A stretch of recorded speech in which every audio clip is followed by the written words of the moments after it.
Show me. Welcome to the theatre at Park Road Post. This is our post-production facility in Wellington, and this is where we're spending a huge amount of time at the moment, just working on getting The Hobbit finished. It's due to be completed literally 2 days before the premiere, hopefully. So we'll give you a look at where we're at with post-production. You're going to see a lot of sleep-deprived people in this vlog. Everyone's working around the clock to get the film finished. So everything begins at editorial. So here's the bunker, editorial. I am Dan Best. I'm the first assistant editor on The Hobbit. So next door to us is the cutting room. Jabez and Peter are in there busy cutting film 2 at the moment. We were shooting this with 150 people on the set, and then here we are sitting here, and it just comes down to Jabez and I, 2 of us. The last 2 men standing get to edit the movie. So it's quite a relaxing and enjoyable process. And while you're putting that together, I'm going to make another cup of tea. When Jabez has something very simple to do that doesn't need me around, I get the cups and go make a cup of tea and come back and it's all done. Very good. Hey, welcome to Previs. Come on in. Christian's just down this way.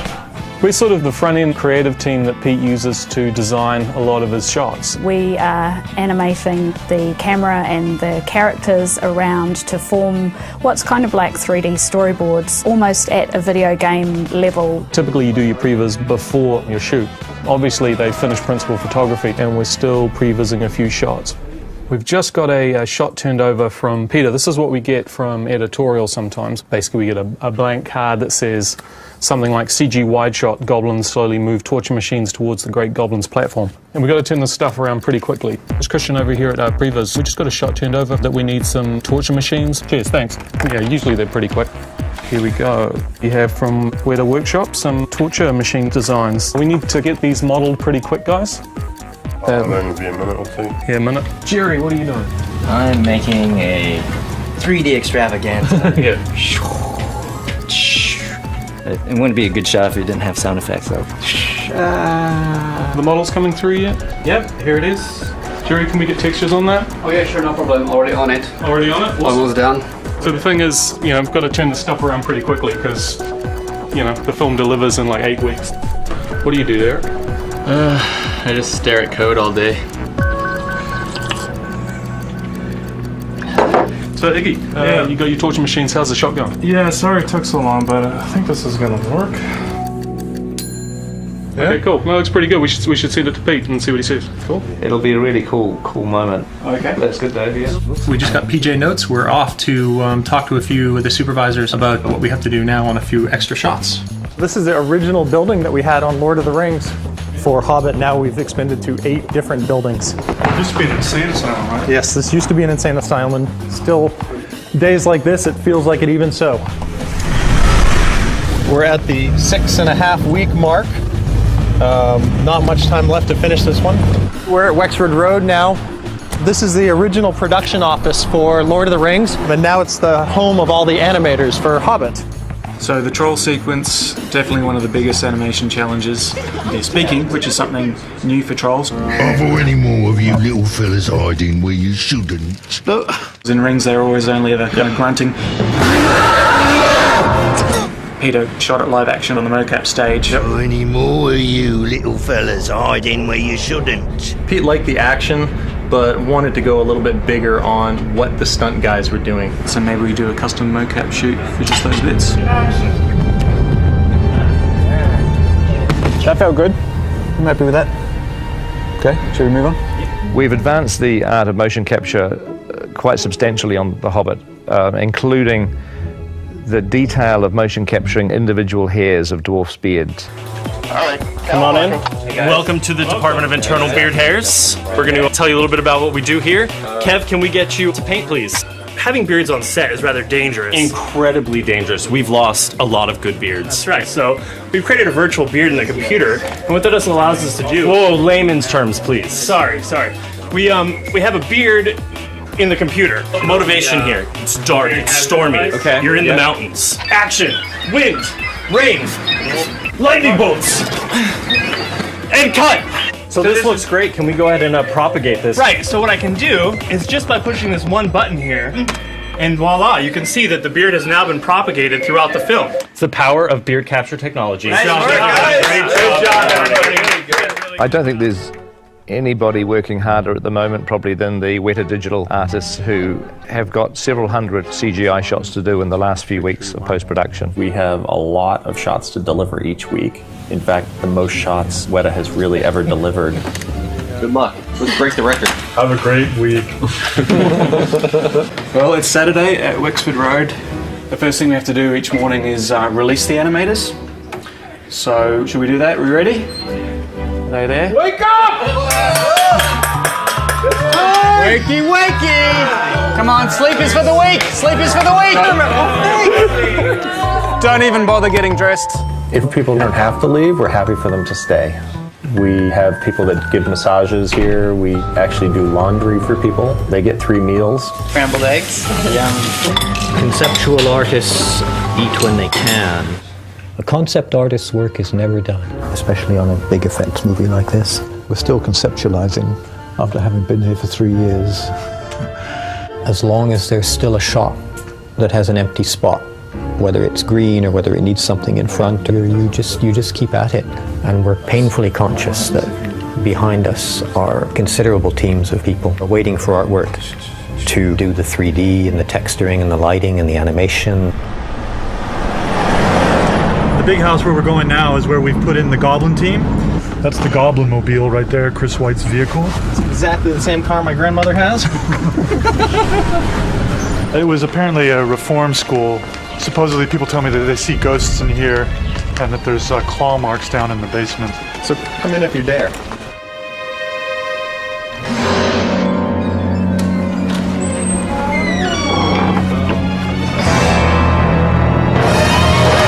So what Peter was looking for was to create this whole world underground. So we're creating this goblin town with all these different structures and light and walkways and fires. And so this is some of the work in progress.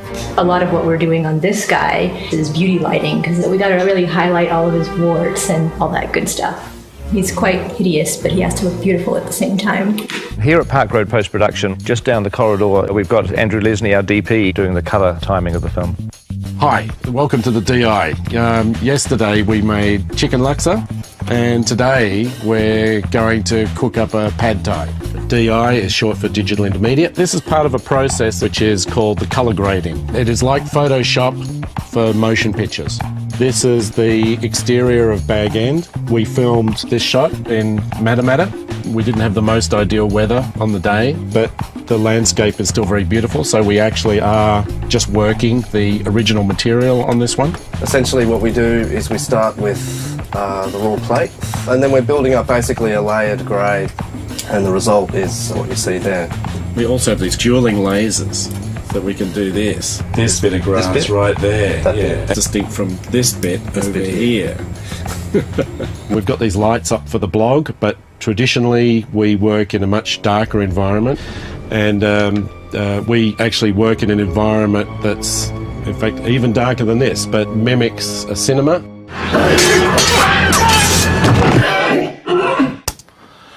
Hi, you're at Park Road Post, and this is where we're doing the sound for the Hobbit. Let's go and have a look.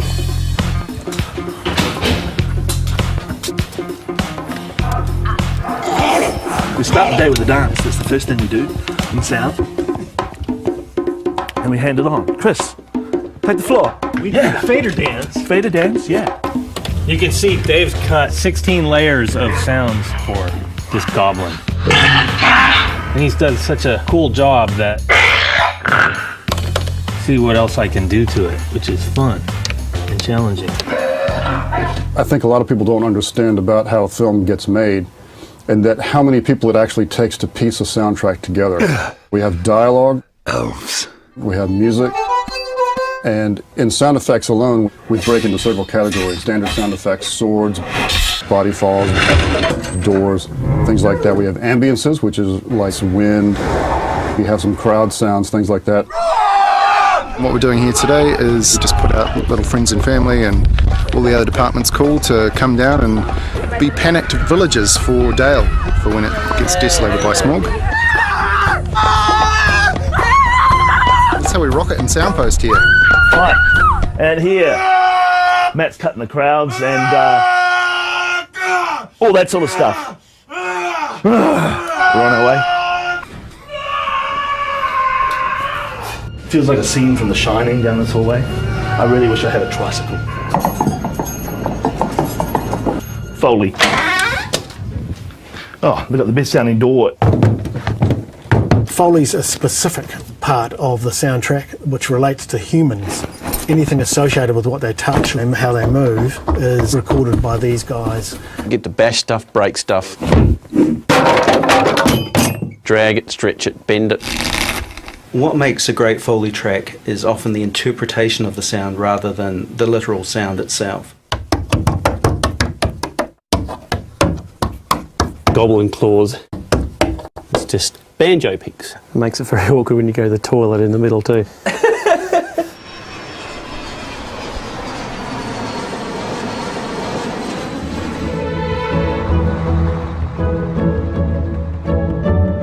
Welcome to Abbey Road, Studio One. This is the place where we make all these fabulous soundtracks, including The Hobbit, and that's what we're doing today.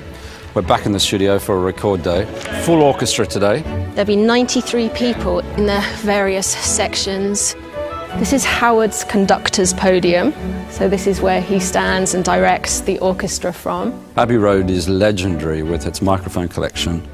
So here's one that John Lennon sang into when he was a recording artist at the studio. I've never had a shot with one here. So look, can you get that? The musicians will see the music for the first time. They don't rehearse it or anything like that. They just turn up, sheet music is in front of them, and they play. This is rather important to make sure these get onto the podium. Here's the control room. It's a real adrenaline rush to be looking out at the orchestra that we're kind of in control of this fabulous sound.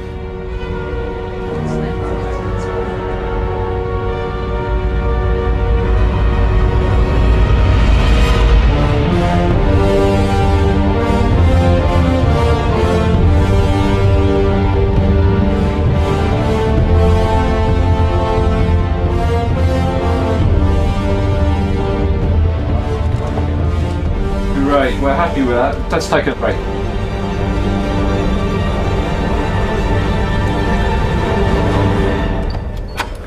Theatre 2. This is the final mix room. This is where it all comes together. Well, look who it is. We all arrive with tons and tons of sounds. Then in the final mix, we have to figure out what sound makes sense and what sound doesn't. You could put a hoarse vocal on the shot to let us know we're there. But at the end of the day, hopefully we've got clarity and we are telling the story. And I have to say, it's really fun. Got another 3 weeks and then and another couple films. So the journey's long from over. It's just really starting. So that's what's happening at the moment. The premiere is very, very close. But fortunately, people are staying calm. They're staying incredibly disciplined, focusing on their work. We are blessed to have such a sane, sensible team.